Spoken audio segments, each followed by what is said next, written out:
Good morning, Ricky, the low-end card enthusiast from North Carolina, coming at you with another video. Well, it's been a while, I guess 2 or 3 months.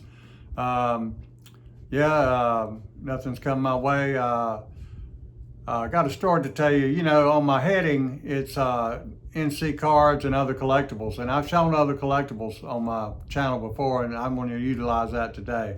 I've got a killer collectible I'm going to show you.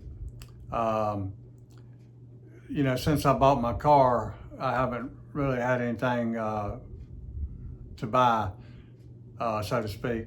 And but before I bought my car, it's going to be a little story behind it. But stick around to the end. You'll probably enjoy this collectible. It's a highly collectible, in my opinion.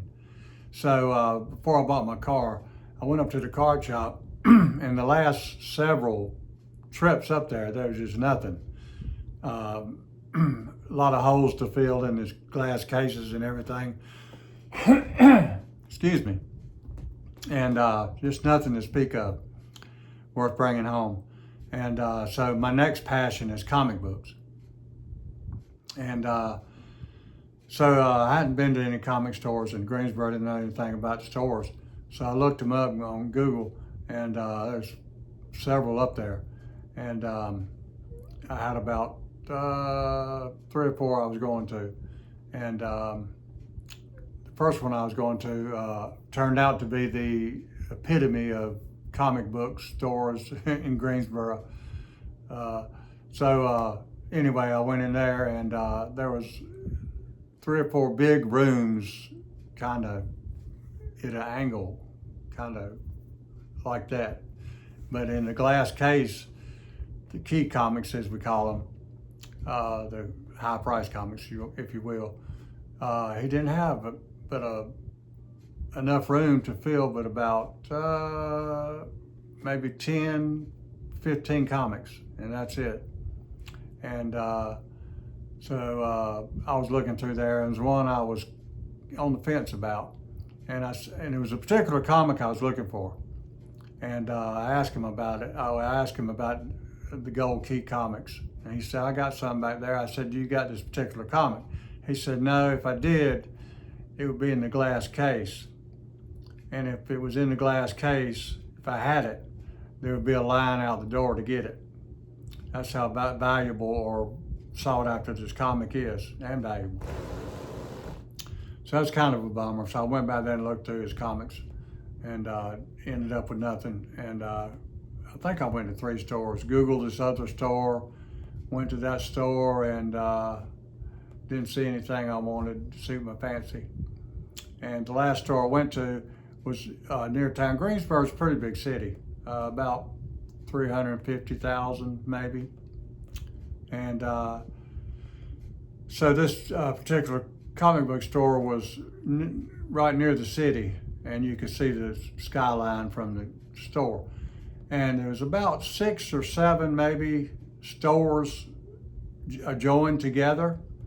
And these stores were probably built in the 1920s or 30s maybe. I would stretch to say 40s, but probably stretching it. And you know, it had the plaster ceilings with the decorative kind of emblems on them, and the hanging lights, and everything was kind of in place. Looked like everything was in place as it did back then. And the old doors and windows and everything. All these storefronts and probably insides look like that. I don't know that, but this store did. Anyway, the door was open, and it was warm that day. It was about 80, and so I went in there, and there was this big table. I mean, like 12 feet by 25 or 30 feet long. Pretty good sized store. And this girl was in there putting comics in there. And this guy that owned the store, I'm sure, he was probably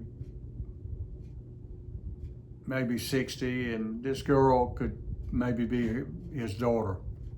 And anyway, I have tunnel vision, I admit it. And he had like, I mean, he didn't have a glass case, but he had oodles of comics on his wall behind his cash register. Key comics. I'm talking like 30 to 40. I would say maybe 50 of key comics. And I was just all excited, you know. And I started looking, and I didn't look on the left where he was standing. I started looking back where he was not standing and going to the other end, left to right. And he just had so many good comics and good prices on them. And I was talking to him, you know, and didn't see the one I wanted. And all of a sudden he said, yeah, I got this number one of the one I wanted. And I said, what? He said, yeah, I got the number one. I said, oh my God, that's what I'm looking for. And I looked at it, and he had a great price on it. And I was going to see if I could negotiate. Anyway, let me show you what it is. It's the number one Star Trek. He had a great price on it, and I talked him down. I just offered him a price that I knew he wouldn't take, and he took it. Evidently, business was bad, but he took it and walked away with it. Oh my God. I've just been looking for this. Number one Star Trek. Of course, it's bagged in board, but it's got a poster on the back. What a score. What a score. Yes, sir, I was so happy. I got number 3 issue. I don't have number 2. I'd like to have number 2. Yes, I'm still into cards. Just haven't found any. And with buying the car, it kind of depleted me. So I haven't had the cash really to go out and just buy stuff. So building up my cash reserve so I can do that. But it's gonna be a little while. It kind of hurt me. And that's just the way things go.